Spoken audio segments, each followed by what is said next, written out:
Bom, tivemos duas ótimas apresentações, acho que tivemos duas aulas aqui de História da Educação na Baixada. Gostaria de abrir para comentários, perguntas, dúvidas, inquietações.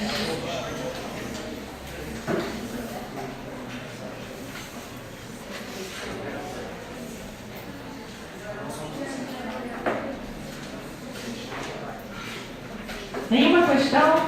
Nenhuma curiosidade?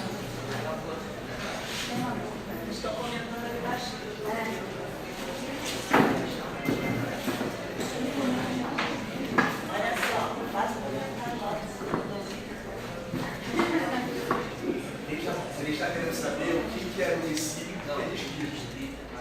É distrito e bairro. Por exemplo, Gramacho e Saracura são distritos. Não. O que é então? Gramacho é um bairro de Duque de Caxias que pertence ao primeiro distrito. Saracuruna, outro bairro que pertence ao segundo distrito, não é isso? Distrito é uma unidade de uma região que tem um limite territorial e naquele limite territorial. Gente, distrito é um limite territorial onde há localidade, é uma unidade onde há localidade de bairros. Pode ter mais de um bairro. Pode ter muito. Distrito com mais de um bairro.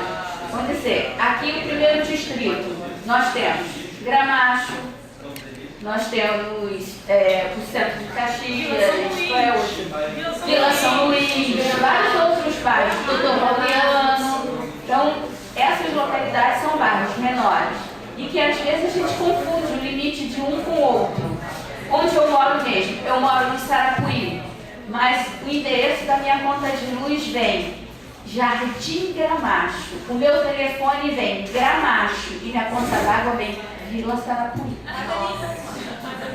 Aí, mas eu moro onde? Eu moro na Vila Sarapuí.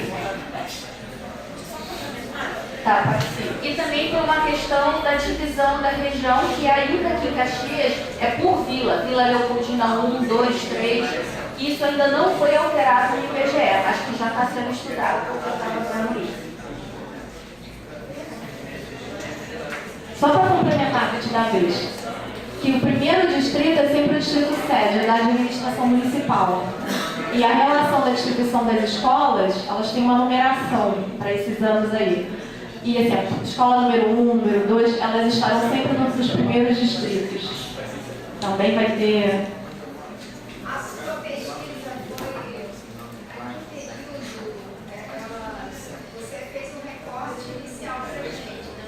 Mas eu acho que você ainda tem mais para nos dizer da sua pesquisa. Vai até quando a sua pesquisa?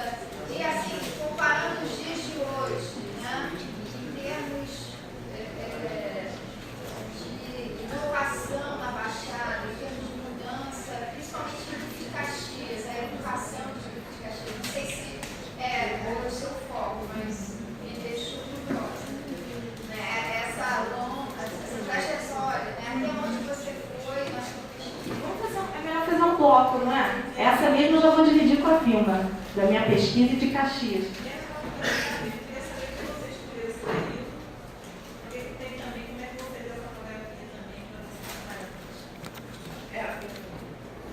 Não, eu achei interessante o cuidado da pesquisa, até quando você começa a falar, Mário, porque a ideia que geralmente a gente tem, principalmente quem não é da Baixada e eu não sou, é que é uma coisa só, né? E sofre as mesmas mazelas, é uma coisa só.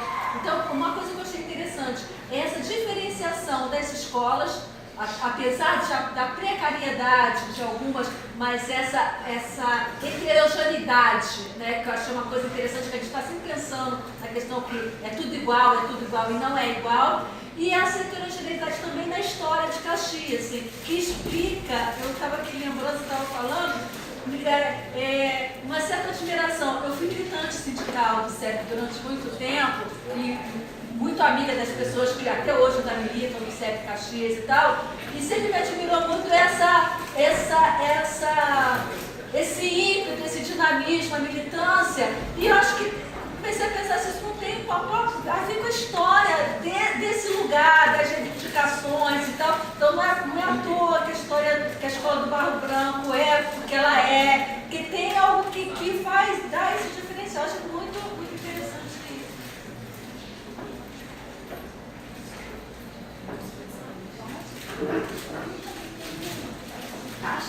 A rede escolar atual. Bate por aí. Ó, eu vou tentar responder num bloco. Para eu não esquecer, eu também tenho essa desconfiança, Thalita, assim, quando a gente vê a militância do CEP de Caxias, como é organizado, e aí às vezes é só Caxias, os outros municípios da Baixada não têm a mesma força. Me parece que tem muito a ver com o enraizamento da escola no território. Porque escola, gente, ainda é um direito social. E a população da Baixada teve que sempre lutar por ela, né? Então, eu acho que tem mesmo esse vínculo. Sobre o meu recorte, gente, esse que eu mostrei para vocês foi um pouco da minha tese de doutorado que eu defendi, chamada Entre Laranjas e Letras, Processo de Escolarização do Distrito Sede de Nova Iguaçu. Eu peguei a partir de 1919, que é quando a região de Iguaçu, bom, em 1991 a sede de Iguaçu muda de lugar, vai ali para onde a gente conhece hoje, que é o centro de Nova Iguaçu, as margens da ferrovia, né? E em 1919 vem uma proposta de chamar aquele lugar de Nova Iguaçu, de fato, afirmar aquilo ali como um novo centro administrativo. E a gente tem uma historiografia sobre Nova Iguaçu muito ancorada na laranja.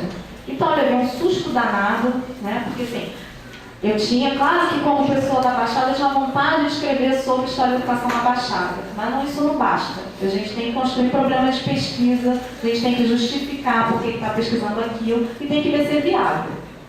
Então eu me assustei quando eu vi que Nova Iguaçu tinha um projeto agrário, mas que investia em escolas. Na historiografia da educação, isso não bate. A gente sempre tem escola como equipamento urbano. Então, como é que uma sociedade que está em 34 é o quarto rendimento do Estado, assim, baseado na laranja, como é que investe tanto em escolarização?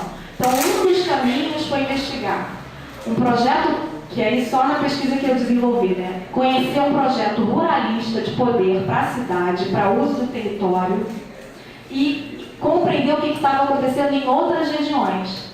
Não é à toa que Caxias vai se emancipar, que Nilópolis e São João de Meriti vão se emancipar, porque eles têm projetos urbanos. E Nova Iguaçu, nesse período, está vivendo um projeto agrário, capitalista. Não entendam o agrário como arcaico, porque não é.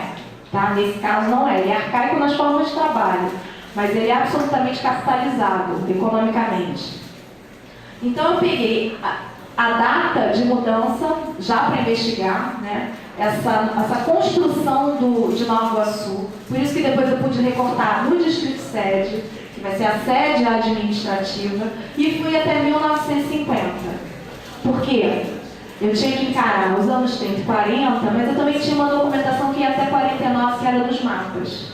Então eu pude ver como é que esse projeto de poder, ancorado na silvicultura, ia se desenvolvendo e qual era a função da educação nesse processo. Tá? Por isso que eu começo com a mudança do nome de Nova Iguaçu e vou até 1950.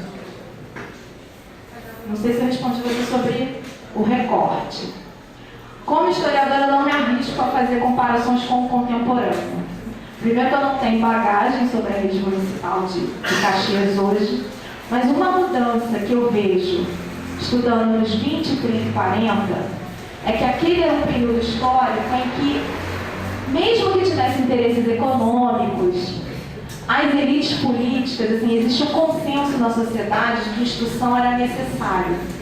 Era necessário expandir a instrução até para quem fosse muito pobre. Isso era um bem, era necessário expandir para o progresso do território. Hoje isso me parece que não está mais nos horizontes, é mais um discurso vazio, né? Não se acredita tanto que a população, que até para o desenvolvimento local você precise disso. Assim. Isso é dito nas nossas propagandas atuais. Mas para esse pessoal que está pensando na construção de Nova Iguaçu dos anos 20, 30, 40, isso é real. Isso realmente se acredita. É um valor, é um projeto coletivo de sociedade. O seu trabalhador tem que minimamente saber ler e escrever para exercer suas funções. Hoje é um marketing que também, me parece que quanto mais esvaziado for a escola, mais útil seremos aos novos projetos. Sobre o uso da fotografia, tem uma discussão lá no meu trabalho.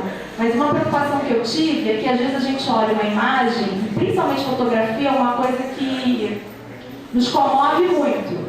E a gente tende a achar que aquilo é uma representação da realidade, e não é. Né? Então a gente já tem vários textos produzidos sobre como trabalhar a fotografia na história, não olhar aquilo como uma mera reprodução da realidade. Por isso que eu faço esse investimento de mostrar que é uma memória monumento, que tem uma intenção para essas fotografias terem sido construídas. E se eu não tivesse os mapas de frequência, eu não teria ido tão longe, porque eu não teria como entender aquela fotografia. Eu nunca saberia que ali tem 2, 3 classes numa mesma escola. Então, cruzar a fotografia com outros documentos é fundamental. E tem outras questões, enquadramento, trabalho do fotógrafo, saber quem é o fotógrafo, quais os recursos da época, tudo isso eu procurei pesquisar. E o que me chama a atenção nessa coleção é que ela é encomendada, mas os enquadramentos são bem tortos, só aquela última que ela é mais bem produzida.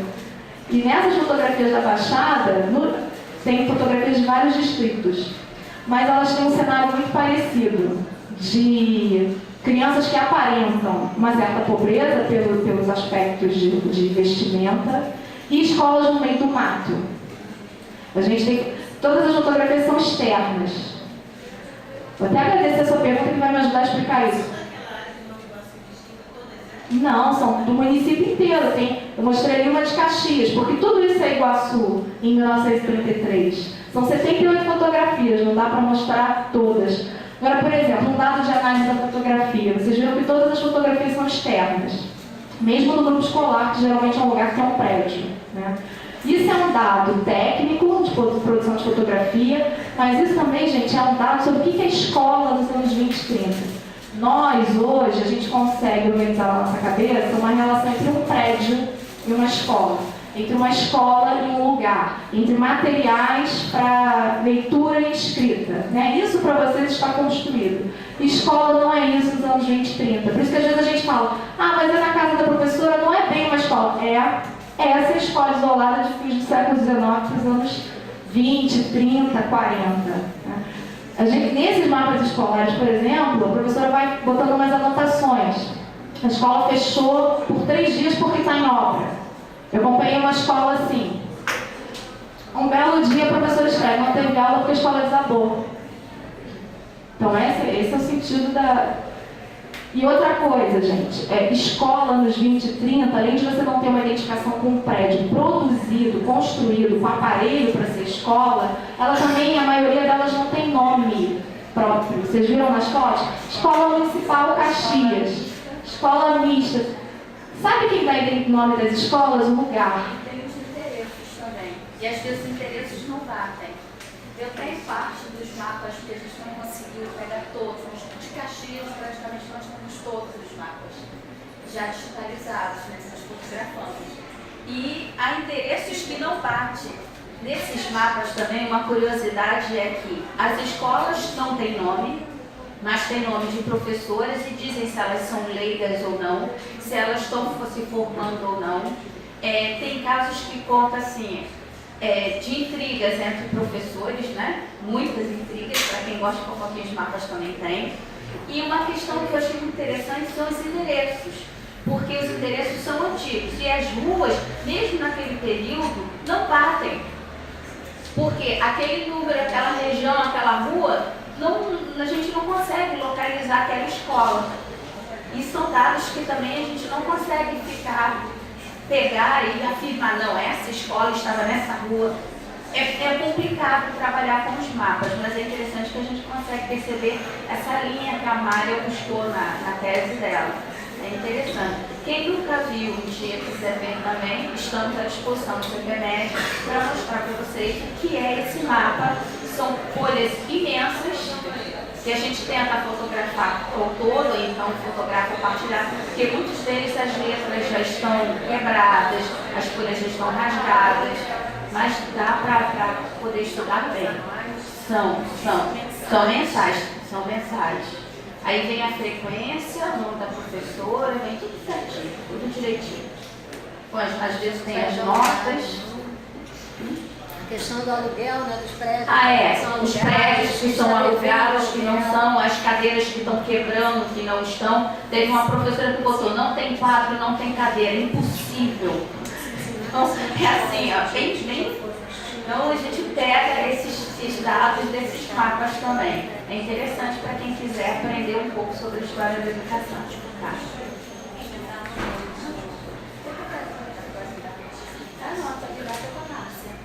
Gente, a qualidade de Caxias hoje sobre a rede municipal de Caxias, eu não posso falar muito, porque eu trabalho com a história do século XX. A Márcia, que não gosta de falar muito, ela pode falar sobre a rede atual de Caxias. Alguém fez alguma pergunta sobre a rede atual de Caxias? A professora Vera fez a relação entre a abordagem histórica que a Mara traz e como que isso está se refletindo nos dias atuais. A abordagem histórica da construção dessas escolas no passado, com o número de escolas, é mais ou menos o que a senhora deseja, com o número de escolas atuais. Ao longo das mudanças, esses atendimentos atende a população, não atende a precariedade ainda, continua? O que você tem para revelar, que a massa está mais com a qualidade? Bom dia, gente. Bom, muda-se o endereço, muda-se o tempo, mas a realidade continua. A rede municipal, ela continua defasada, não atende ainda toda a demanda, toda a demanda que existe. Não quero sentar, não, eu sou muito tímida. Sabe a dificuldade? Eu sou muito faladeira, mas não no microfone. A rede municipal ainda tem uma demanda maior do que é atendida. A realidade das escolas, elas continuam muito precárias. Nós temos escolas em prédios alugados que estão devendo quase um ano de aluguel, só podem ser despejadas. Escolas que têm suas aulas interrompidas por falta de água, ou têm suas aulas interrompidas porque elas têm vazamentos seríssimos, chove dentro das salas, ou que o prédio está quase caindo na cabeça dos alunos, ou que a fiação é o que eu falei, só muda o tempo e o endereço, mas muda o ano e o endereço, mas a realidade continua. Os problemas continuam, ainda uma grande luta, inclusive, alguém falou aqui a respeito do CEP, o grande diferencial em relação ao CEP Caxias e aos outros, essa luta não só corporativista. O grande diferencial do CEP de Caxias é que o CEP de Caxias ele não está só preocupado com a questão salarial, a questão profissional, mas também com as condições de trabalho, as condições das escolas, a demanda, o atendimento à demanda, o número de vagas que é necessário, que não existe, o número de alunos na turma, enfim, toda uma questão estrutural, além da questão profissional e salarial, mas toda a questão de funcionamento das escolas. Alguém levantou a dedo da verdade.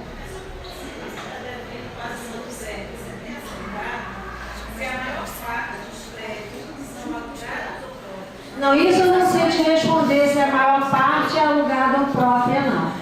Nós demos início a uma pesquisa no Centro de Memória a partir de um acervo que está na Secretaria Municipal de Educação.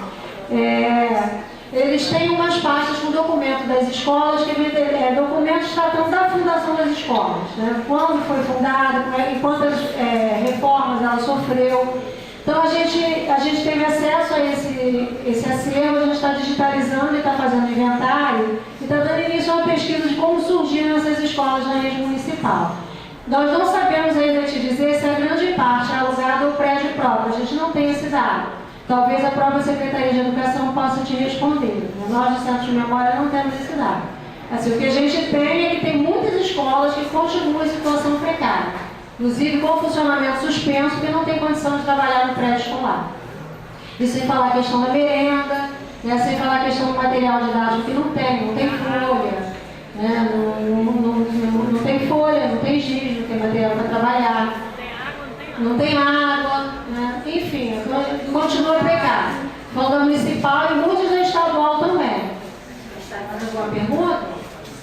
Não sei se eu consegui responder, gente. Se eu não fui clara, pode perguntar de novo, que eu penso de outra maneira. São quantas escolas ao todo no município? Escolas municipais, se eu não me engano agora, tem 174 escolas. Se eu não me engano, são 174 escolas, eu posso ver com precisão, se eu não estou confundindo. Estado estadual, em Caxias, são 85. Privadas eu não sei dizer. pelas municipais, até sei pelo quantitativo lá das pastas. Né? Se eu não estou me enganando, acho que 174. Das estaduais eu tenho certeza que são 85. Mandou uma pergunta? Então, nós palestramos. Só fala o passado. Algum comentário mais?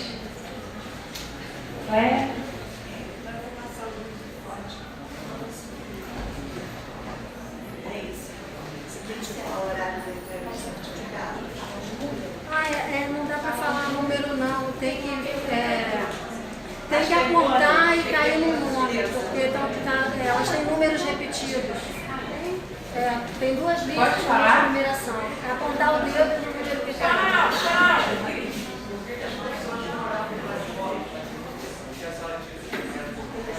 Os olhares das professoras. Não, me chamou a atenção que as professoras, em todas as fotografias, não miram o fotógrafo, né? Eu não sei se foi uma orientação dada por ele, provavelmente foi uma orientação dada, porque acontece em todas as fotografias, né? Na maioria. Agora, eu não sei explicar subjetivamente qual o motivo disso. Agora, se a gente olhar vestimenta, cor, elas destoam no entorno, assim, tem uma distinção. Agora, tem uma outra opção que o fotógrafo faz que é evidente, na maioria das fotografias. Ou elas estão no meio, ou elas estão na ponta. Elas sempre estão no lugar de destaque. Se a gente for olhar qual é a representação social do professor dos anos 30 e 40, a gente já compreende um pouco esse efeito de distinção que ele quer dar na fotografia. Tá? Agora, por que não olhar? Isso seria achismo. Vou só fazer um outro comentário sobre os mapas, que eu também acho que é uma outra observação que tem os mapas importantes. Que às vezes você não quer, de repente você não vai trabalhar com história da educação, mas tem uma questão nesses mapas que pode servir a outros estudos, que são as observações das professoras sobre a ausência dos alunos. E tem um dado muito comum, que é, os alunos faltam em função de doenças, mas não é um aluno, são epidemias, né? Isso também dá para a gente ver a distância entre as políticas de saneamento, de profilaxia rural, e a eficácia dessas medidas. A gente nota pelos mapas uma população infantil constantemente doente, e tem um outro motivo que afasta as crianças de Iguaçu das escolas dos anos 30 e 40, que é o trabalho. Então, muitos professores estão anotando assim, agosto e setembro, a colheita das laranjas. As escolas ficam vazias, né? Por que eu estou chamando a atenção para isso? Porque história da educação não é para a gente pensar só o processo escolar em si, mas a relação da educação com outras questões da nossa sociedade, né? A saúde, o trabalho, a família, tá?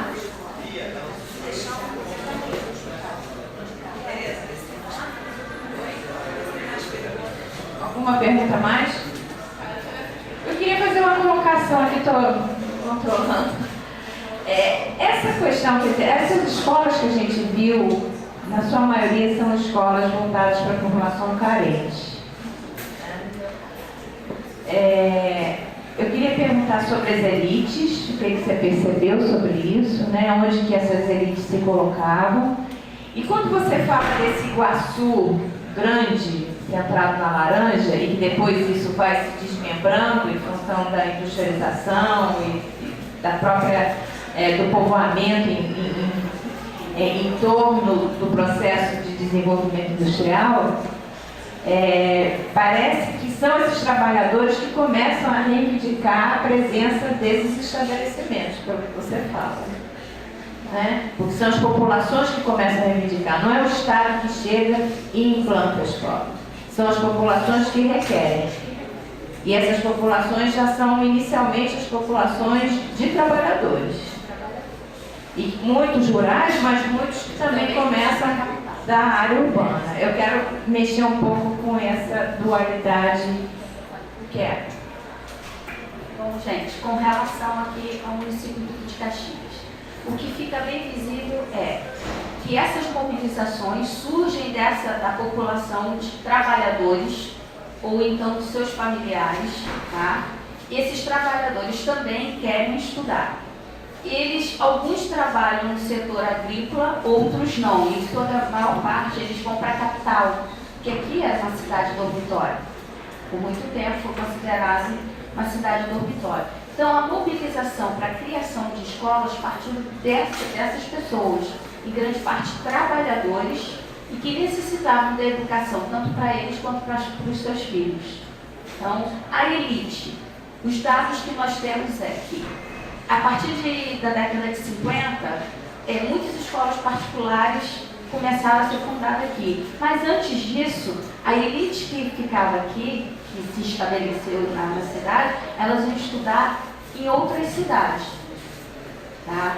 Era no Rio, eles iam para o Rio, outros bairros, outros municípios do Rio, e eles iam estudar lá. Mas não aqui. Aqui não se tinha. Tem um dado do professor Rogério, no livro que ele vai lançar ainda, que ele é Caxias do Meu Tempo, em que ele diz que ele morou aqui na década de 40 para 50, ele veio como criança. E aqui não tinha escola para o ensino médio, que hoje a gente fala do ensino médio, né? O ginasial. Então, essas escolas, para atender aqui, não tinha vaga. As públicas que tinha, não tinha vaga, era superlotado e só entrava por indicação. Então, a família dele botava para que ele estudasse na Penha ou em Bom Sucesso.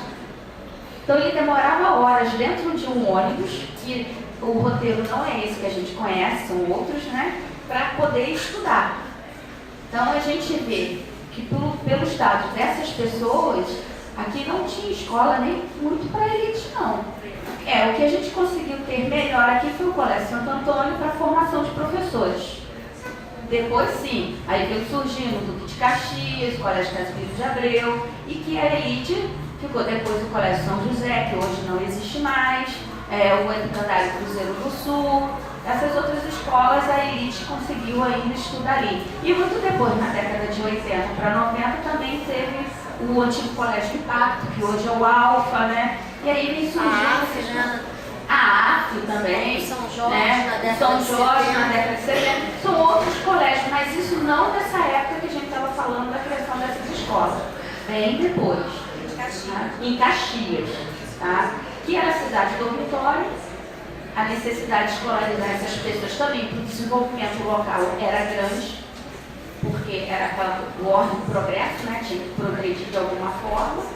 E a educação naquela época também era uma porta de visibilidade para esses políticos.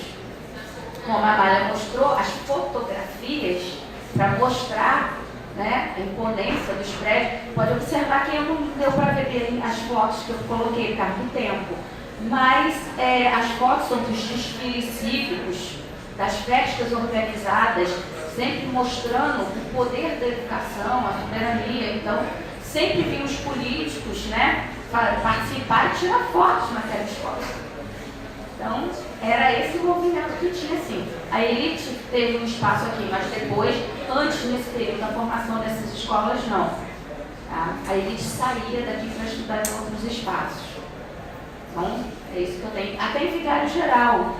Muitos iam aqui para Vigário, porque era o mais próximo. Que tinha um grupo escolar de Vigário Geral, que também era uma escola meio elitizada, apesar de ser pública, as pessoas também iam para lá para estudar. Esses são os dados que eu tenho para fornecer para vocês. Bom, vou complementar aqui um dado que a Vilma está falando, para a gente pensar a saída dessas elites para estudar em outros lugares, pensar a dificuldade de transporte na região e o quanto ela é geograficamente extensa. Né? Eu estava falando do Grande Iguaçu, mas assim, esses contextos que eu apontei do agrário, do urbano, da laranja, dos loteamentos, o barato de pensar a Baixada nesse período é que isso é ao mesmo tempo. Então, eu não posso falar de uma história de Iguaçu só a partir do tipo sede. Eu tenho que ressaltar que o que vai ser Caxias, São João de Meriti e Lopes já está vivendo urbanização. Quer dizer, é o mesmo espaço que a gente entende que é o mesmo espaço, é a mesma circunscrição territorial, mas ela não tem a mesma história. E, às vezes, quando a gente vai fazer história local, a gente cai nesse engodo de achar que o limite do território é o mesmo cenário, o mesmo contexto. As elites, né? Como é que se educam as elites? Primeiro chamar a atenção que ensino secundário, que seria a educação das elites, nos anos 30 já gente, que vocês entendem a partir da 5ª série, o 6º ano. Né? Ali já começava o ensino secundário. Olha só, ali já começava a educação das elites. Assim, o primário, os primeiros 4 anos, era aquilo que era possível alcançar para grande parte da população. E se a gente vê nos mapas, para a Baixada eles estão cursando uma série apenas. Então, quando eu falar ensino secundário, eu já estou falando de 5º, 8º e o que a gente conhece como ensino médio. É muito interessante pensar que a gente tem, e isso é relevante na historiografia, a gente tem ensino secundário na Baixada Fluminense dos anos 30. E isso é uma aberração. Por quê? Até os anos 30, ensino secundário, o que a gente conhece hoje, é uma estrutura parecida com os cursos de idiomas. Não tem currículo obrigatório, você vai lá cursar uma aula com o professor, é algo disperso. Então, um professor de matemática podia ter seu curso, um professor de história podia ter seu curso, ele não é escolarizado. A partir da reforma Francisco Campos de 31 é que a gente vai tentar progressivamente transformar o ensino médio, o ensino secundário, no que vocês conhecem. Tem que frequentar uma escola, o professor tem que ser empregado naquela escola. Posto essa mudança, em 1930, Nova Iguaçu já tem uma escola nesse estilo, que é o Colégio Leopoldo. Não sei se vocês já ouviram falar. É uma escola de ensino privado. E aí a gente está seguindo a historiografia. O ensino secundário nesse país, se era para educar as elites, ele foi promovido por quem? Pelo setor privado. Nova Iguaçu, no primeiro distrito. Acho que eu falei, né? Eu vou te dizer também, eu me confundi, você estuda em Nova Iguaçu, eu sei que de Iguaçu Grande a gente me lembra, mas quando você fala de Nova Iguaçu, então, aí eu cheguei depois, achei que era a cidade que eu moro lá. Mas olha só, Nova Iguaçu, primeiro, é só o primeiro distrito dentro do município de Iguaçu. Em 38 é que todo o município vira Nova Iguaçu. Por isso que às vezes eu falo ou outro. Agora veja que interessante. Essa escola privada, estou dizendo que ela é privada, fundada pelo professor Leopoldo Machado, ela vai ser subvencionada pela prefeitura. Ele é convidado para montar uma escola privada. Eu achei documentos da prefeitura pagando a matrícula de muitos alunos. É para educar os filhos dos imigrantes que enriquecem na região, comercializando a laranja. Os donos dos grandes fazendas que exploram os lavradores, que são os filhos que a gente vê nessas fotos. Mas a gente já tem educação para essa elite comercial e financeira no Distrito 7. Agora, isso ainda tem outros rebatimentos. O Leopoldo Machado é espírita kardecista. E no Distrito 7 chega um padre, João Musti, que vai ser muito conhecido para quem estuda história da Baixada, e fica horrorizado de descobrir que tem uma escola sendo frequentada pela população local, elite, e funda uma escola nos fundos da igreja, que vai se tornar o Colégio Santo Antônio, o Colégio das Irmãs, o IESA, que é hoje, gente, uma outra grande instituição de ensino privada no Distrito 7 de Nova Iguaçu. E um professor do Colégio Leopoldo vai fundar o Curso Iguaçu, que é uma outra escola que também tem no Distrito 7. E isso, gente, anos 30 e 40 é bastante progressista. Já tem uma rede de ensino secundário para atender esse tipo de população. Agora, tem sim alunos que vão sair para cursar Colégio Pedro II, tem alunos que vão estudar no Meia, né? Mas, impressionantemente, esse lugar ainda constrói esses lugares também para formar as elites. E tem uma carta do padre João Musti pedindo autorização para criar essa escola nos fundos da igreja. E ele é deliberado, ele diz que é para combater o espiritismo que está agraçando a cidade. Então, mais uma vez, eu quero ressaltar que a história da educação ela não é isolada, ela vai ter relação também com outras demandas. A gente pensa, né, o movimento social, os trabalhadores criando escolas. Mas a história do ensino secundário do Brasil ela é uma história da iniciativa privada e de grandes instituições religiosas. Né? Se a gente pensar hoje, vou me permitir uma comparação, professora. Se a gente pensar hoje o estado do Rio de Janeiro, puxa aí na cabeça de vocês quais são as principais instituições de ensino médio. Você tem ilhas públicas, isoladas, mas as grandes instituições têm nomes de santo. São confessionais.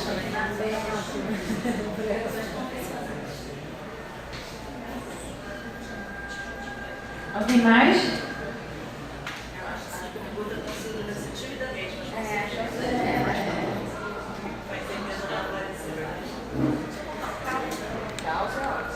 Então, eu estava chamando a atenção para diferentes tipos de escolas primárias. Né? Em algum momento aqui eu comentei com vocês sobre a citricultura e para um projeto agrário para a região. Os agricultores, os lavradores, os comerciantes em Nova Iguaçu participaram de um movimento chamado ruralismo. E esse movimento defendia muito a instrução do trabalhador rural, né? Para ele ser um trabalhador obediente, que cuidasse da saúde dele, que aplicasse técnicas modernas no cultivo da laranja.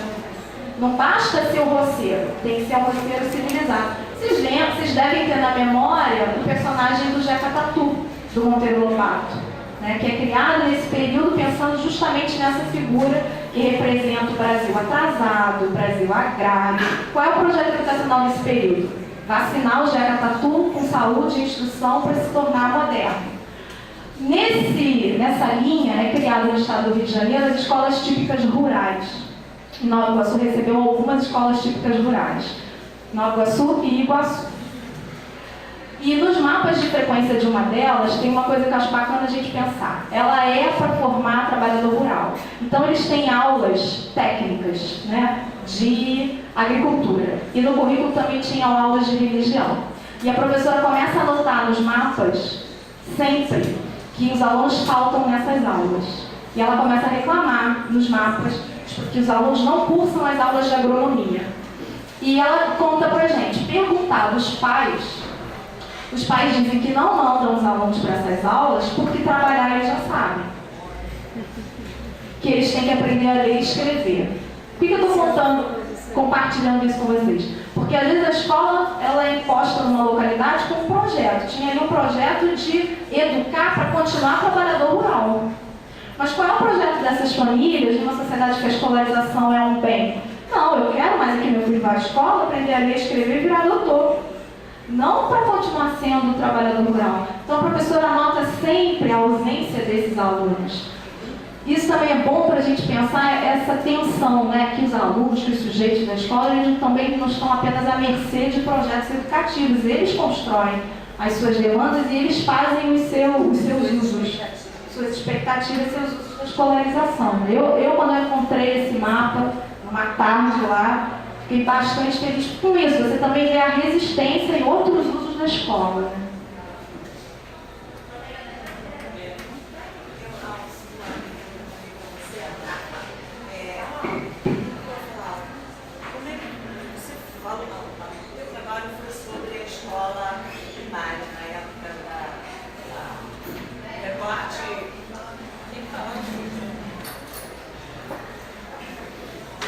Sua pesquisa foi baseada na escola primária, pegando aquele recorte que você já trouxe para nós. E enquanto você falava, tive uma preocupação, em que em nenhum momento foi colocado nem pelo CEPENED, nem por você, que não é objetivo, evidentemente, eu estou agora por curiosidade fazendo. A relação dessa história com a universidade. A gente está falando aqui para um grupo de estudantes de uma universidade que forma educadores. Como é que você vê essa relação, embora não tenha sido foco da sua pesquisa?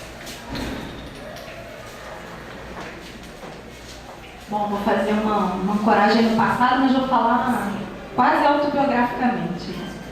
Não dá para pensar instituições universitárias nesse período para a Baixada, né? O Estatuto das Universidades é de 31 e elas vão demorar muito a se enraizar na região. Mas vão surgir dos cursos secundários. Os donos de cursos secundários vão, depois, agora da década de 70, 80, 90, fundar instituições privadas de ensino na região.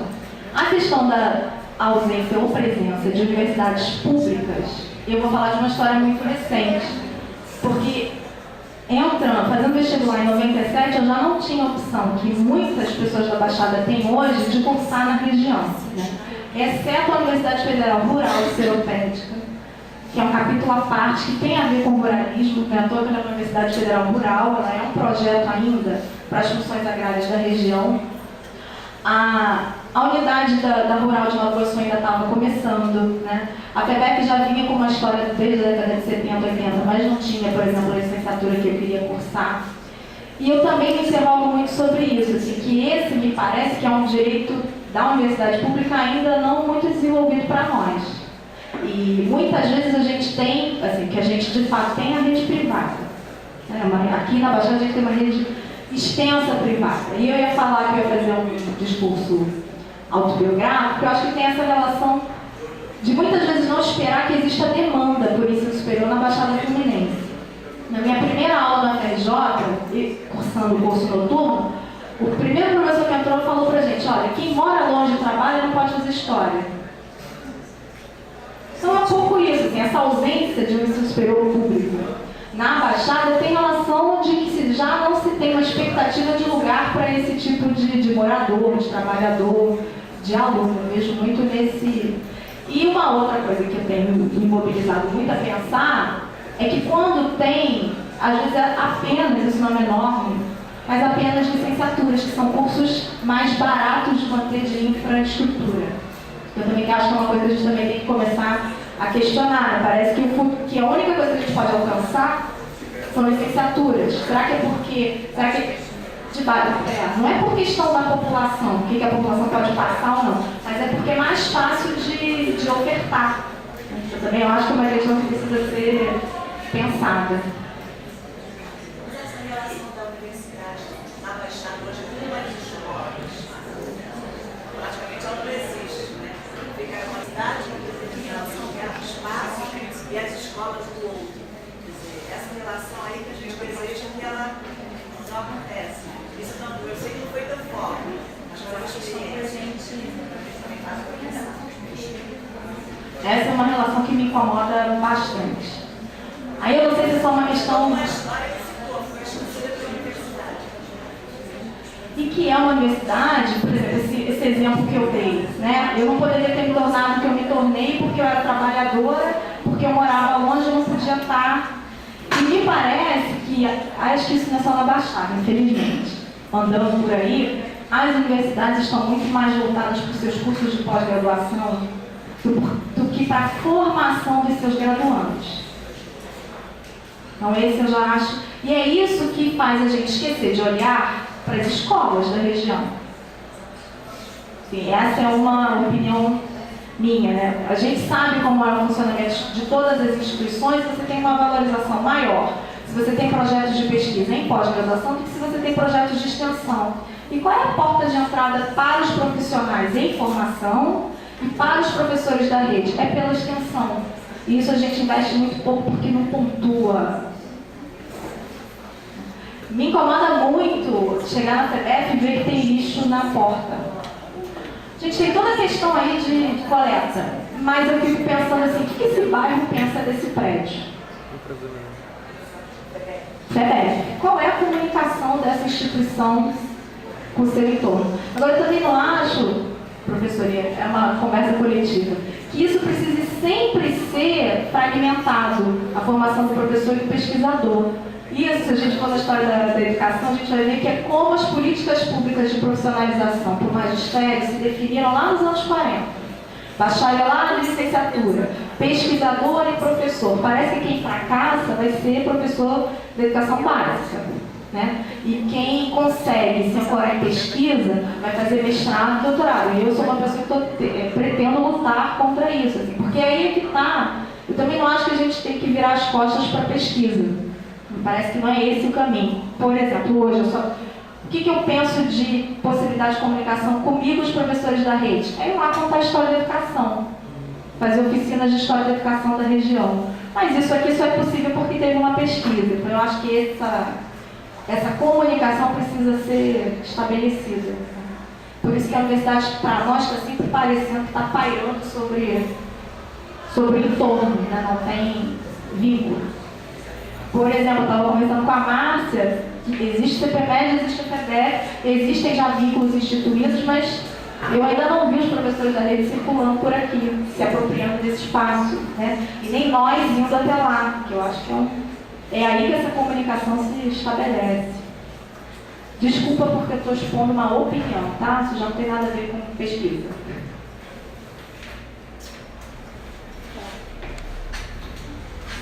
Bom, gente, o que eu posso falar sobre as universidades aqui em Caxias, que é a primeira universidade, faculdade de Direito Superior criada foi a FEUBUC. Mas nós tivemos o curso de Direito Superior para a formação de professores no Instituto Governador Roberto Silveira, que depois passou a ser o curso de Pedagogia pela UERJ, né? E depois foi transferido para cá. As instituições públicas, só teve essa, que é a UERJ aqui dentro.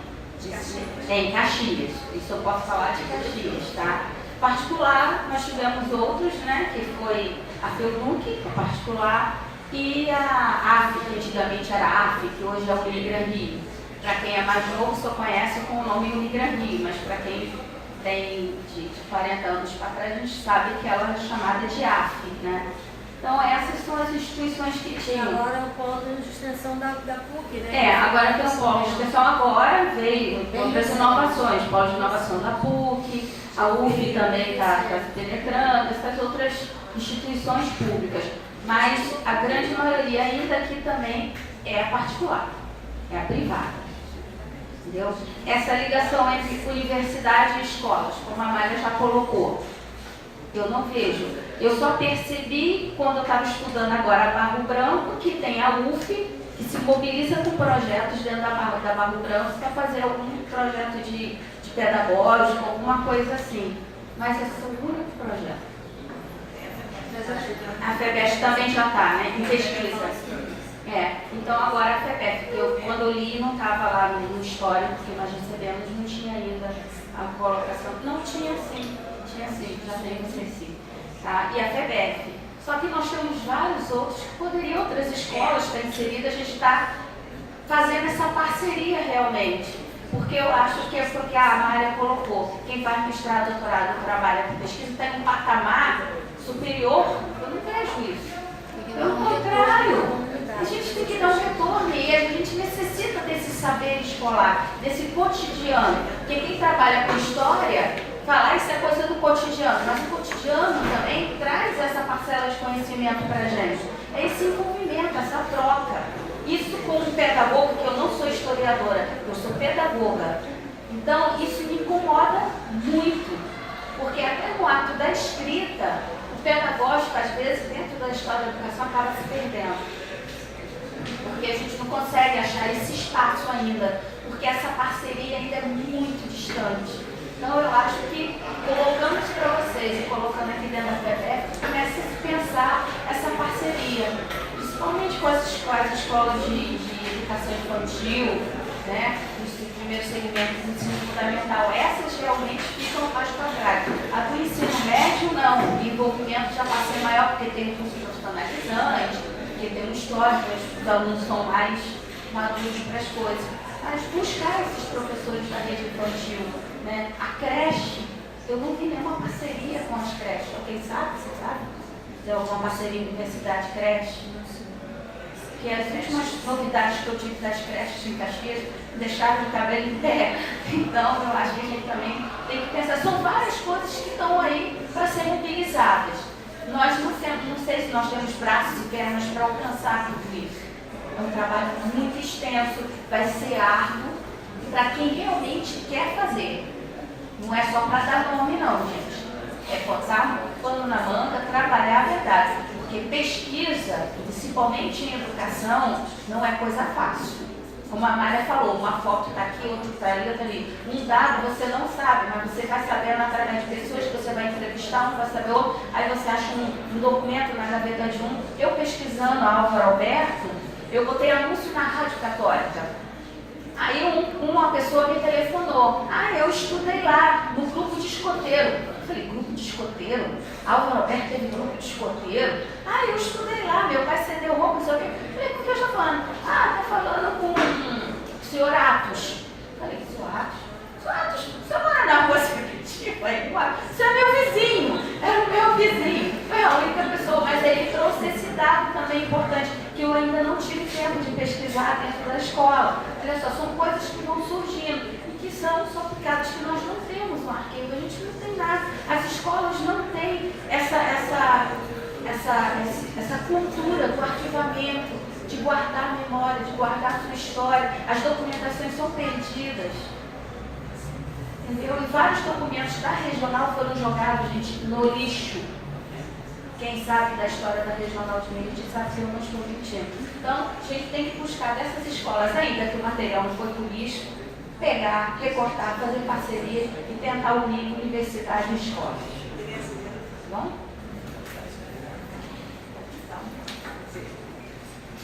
A gente teve uma aula de verdadeira aula de história sobre a história da educação na Baixada. E aí, vocês observaram os cartazes que nós penduramos ali, falando sobre cartazes que foram feitos para comemoração do Dia da Baixada. Mas nós tivemos a curiosidade de observar que a maioria deles não tem um ano. Simplesmente diz um evento sobre o Dia da Baixada e não tem um ano. E quando a gente estava fazendo, a gente falou, mas que ano é esse? Não tem. Eu quero dizer para o CPMED que nós fomos despertados, alguns professores do PIN e os nossos bolsistas, através do CPMED para a importância da história. Então, todos os nossos cartazes, depois que a gente começou a frequentar os cursos de vocês, todos agora têm um ano. Porque era uma preocupação que a gente não tinha. Nós pegamos documentos lá no PIMBA, que ano foi isso? Não sabemos. Que é uma grande falha. Hoje a gente tem essa clareza de que a memória não foi registrada ali, ela não foi guardada. Tem um belíssimo ali que a gente está querendo descobrir o ano. Quem sabe vocês vão nos possibilitar isso.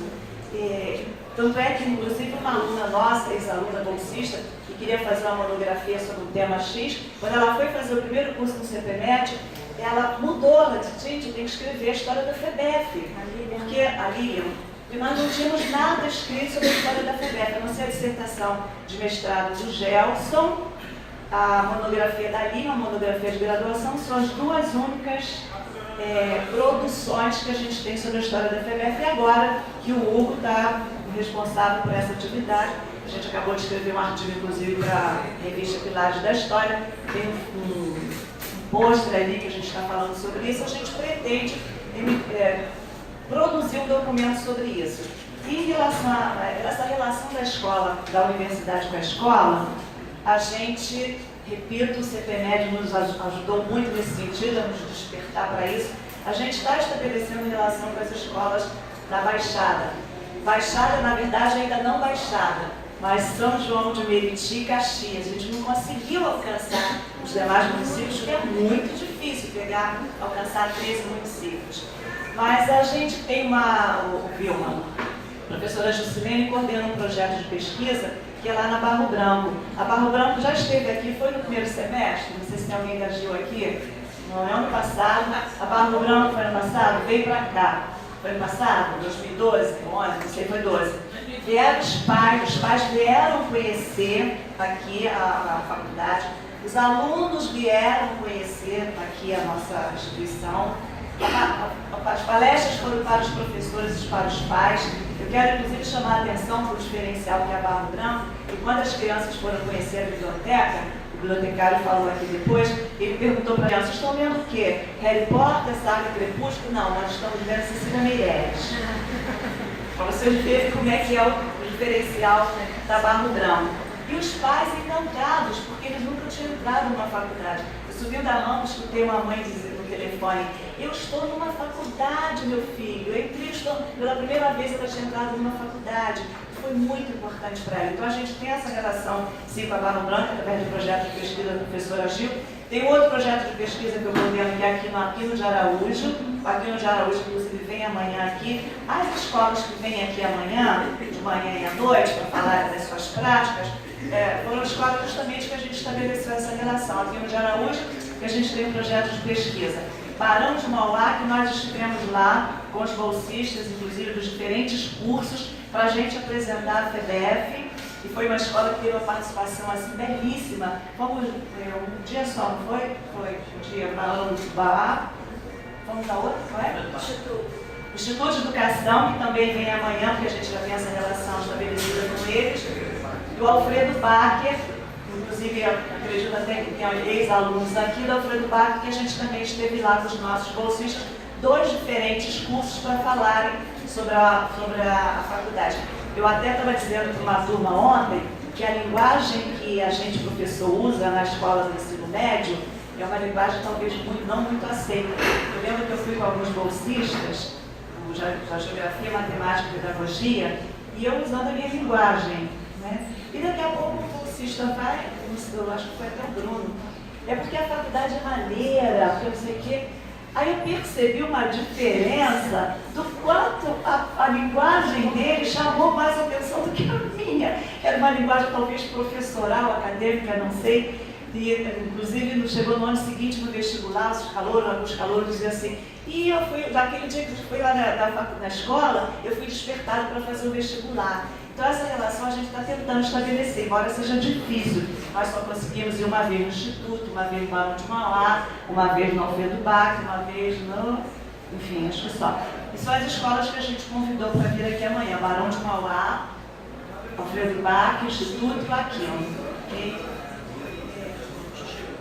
Assim, tá escrito. E os certificados serão entregues, gente, os alunos estão perguntando sobre o certificado. Os certificados serão entregues no dia 7 de maio, das 14 às 20 horas, tem cartaz ali avisando isso. No dia 8 de maio, das 10 às 20 horas, certificado de participação desse trabalho aqui. E eu quero também registrar que nós temos como parceiros nesse evento o Laborável, que é o laboratório de audiovisual, está sendo feita ali a filmagem. A gente vai fazer uma edição, esperamos que haja uma edição para oferecer para eles. Tem o desenvolvimento acadêmico através da professora Zene, que eu vou passar a palavra para ela. Quem mais que são nossos parceiros? CPMED, o CEP é parceiro nosso no PIMBA, o IPAB, que é o Instituto Histórico de Pesquisa na Baixada, e o Fórum Cultural e o Centro de Referência Patrimonial da Baixada Fluminense. Eu vou passar a palavra para você, porque daqui a pouquinho nós convidamos todos para descermos, para assistirmos à apresentação de um grupo de Tai Chi Chuan que já está nos aguardando lá embaixo. Depois que a gente terminar a fala dela. Eu deveria, assim, fazer talvez uma saudação inicial, farei final. Primeiro, agradecer assim, a vocês pelo esforço e, de modo especial, aos professores que dedicam o espaço de sala de aula para vir aqui. Queria até pedir isso, que os estudantes fizessem campanha sempre que viessem participar de eventos aqui no auditório para trazer os professores. Será o contrário agora. Porque eu acho que realmente é uma aula, um momento integrador e que são conteúdos sobre a Baixada que muitos professores que estão aqui na sua aula específica não têm conhecimento. Acho que era da gente partilhar e articular, compreender melhor o trabalho que a gente desenvolve em sala de aula.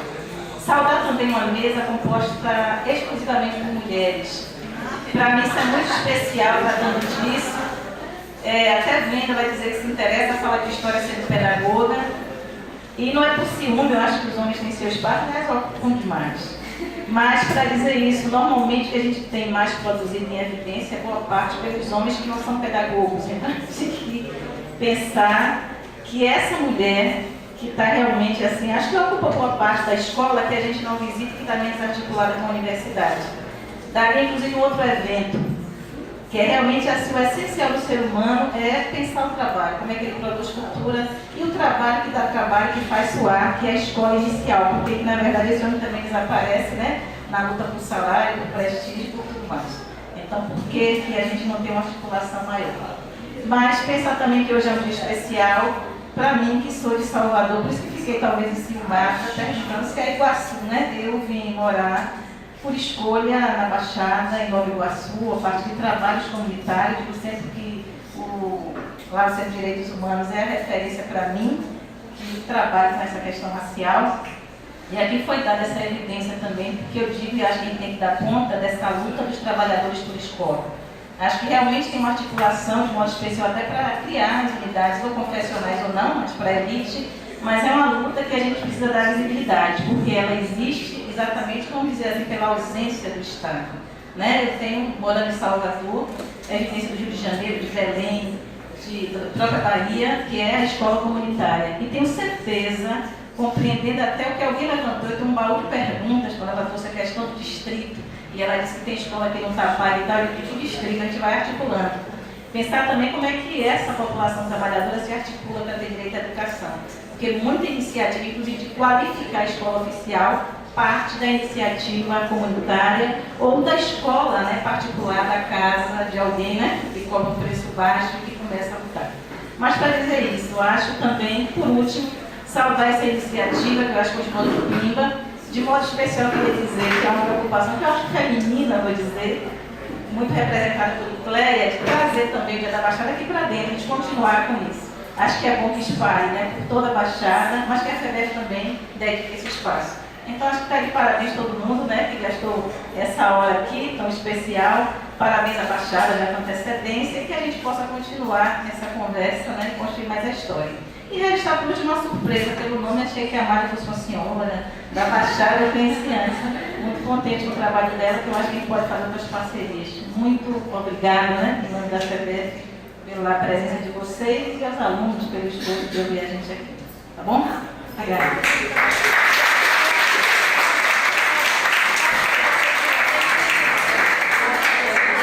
Sorteio, gente. Esqueci do sorteio. Gente, como as listas são duas listas com a mesma numeração, eu vou botar o dedo onde cair o nome, tá bom? Vai ser assim. Aí em cima de Matheus da Maravilha. Caroline Pires da Costa. Aí, foi para mal, meu querido.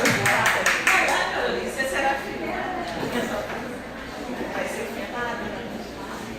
Essa aqui, gente, essa aqui é a primeira publicação do Centro de Memória da Educação. Professores Pensam a Cidade. Aqui em São José, professoras, aliás, né? A ideia inicial era que professores pensassem a cidade, né? Vários convites foram feitos, só as mulheres atenderam, por isso professoras pensam a cidade. São 16 artigos de professoras que pesquisaram a educação no município de Duque de Caxias, ou na Baixada Fluminense, ou a memória, né, na região aqui. E aí, como a gente infelizmente não tem para todo mundo, a gente trouxe um para sortear e ficou para cada um. Pode. Pode. Deve ser gosta.